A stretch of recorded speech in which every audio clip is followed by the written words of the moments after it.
What is as non-emotional and clinical as you can be, what is the plan here with Gaza and the West Bank? What do you think? I keep wondering, like, okay, every day it's no, we killed them, but it was a mistake, or we thought they were Hamas. Okay, got it. But like, what is the plan? Are they really going to move 2 million people out of Gaza? Do you think that's actually going to happen? This is what I'm afraid about. On the West Bank, I think we were setting up annexation, and I think the news from the past couple of days shows that that's true. What does annexation mean? There's going to be an Israeli takeover of the West Bank, and basically Area C was supposed to be where the Palestinians had full control.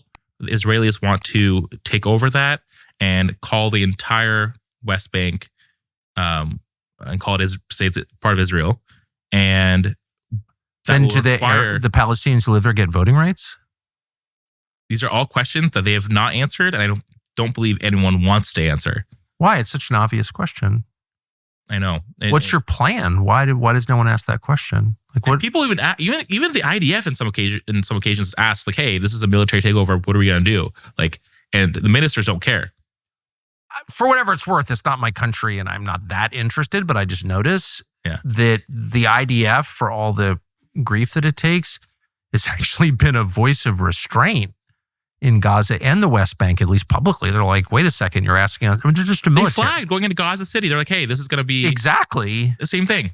They're just a military with a bunch of reservists, you know, some professionals, but lots of reservists. And like every military, they kind of want to know why they're putting their lives at risk. At least that's my read on it. Yeah, it's true. And that's a whole nother discussion, but I am worried about the like political and direction of Israel. It's going to be more and more extreme, and those guardrails are gone. But they're taking over the West Bank. We don't know what that looks like, and it's extremely dangerous. But what's the pretext? Because like the residents of the West Bank had nothing to do with the attacks on southern Israel, right? But it opens the door because you're so focused on Gaza and this is... But is there a justification for it? Is it like they don't have any hostages in the West Bank, do they? No, there is no justification.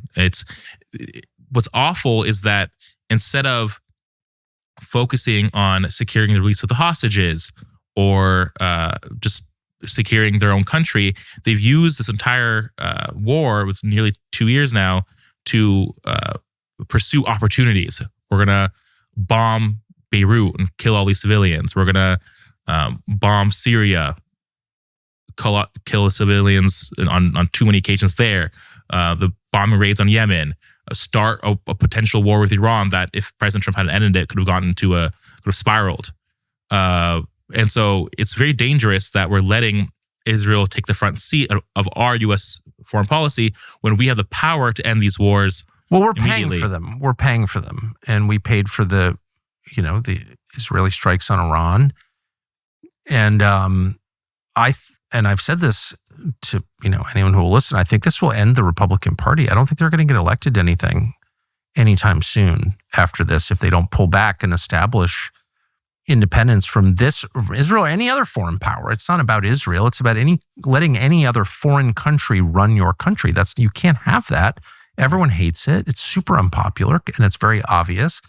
And if you want more Republicans in office, you can't act like this. Like, I think they're blowing up the party over this. That's my feeling. I'm saying this with love. Unlike you, I've been I don't vote that much, but when I vote, it's Republican, Mm-hmm. It's true. They voted for America first. I wouldn't vote for this. No way. Absolutely. And think about there's on one end, it's the America first aspect that's very disappointing because this is America last in every possible way. And on the endless war front, every campaign, every winning presidential candidate said we're trying to avoid these wars, and they don't follow through. And yet we're now funding this disaster in Gaza.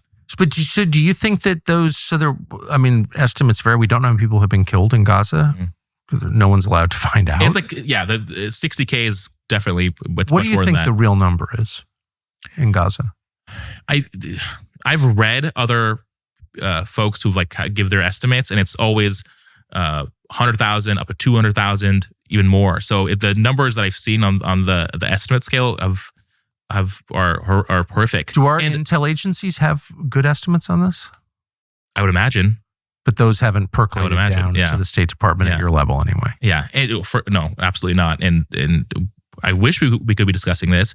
And I'm also horrified, not just from the sheer numbers of killed, it's the lingering psychological effect of these poor civilians, like children who've lost limbs, children who lost parents, who the damage is going to be decades and decades long. For sure. And there will be radicalism, and probably including violence. And I just pray it's not directed against the United States, but I fear that it will be. But that leaves 2 million people still in Gaza, Palestinians, mostly Muslim, but also Christians.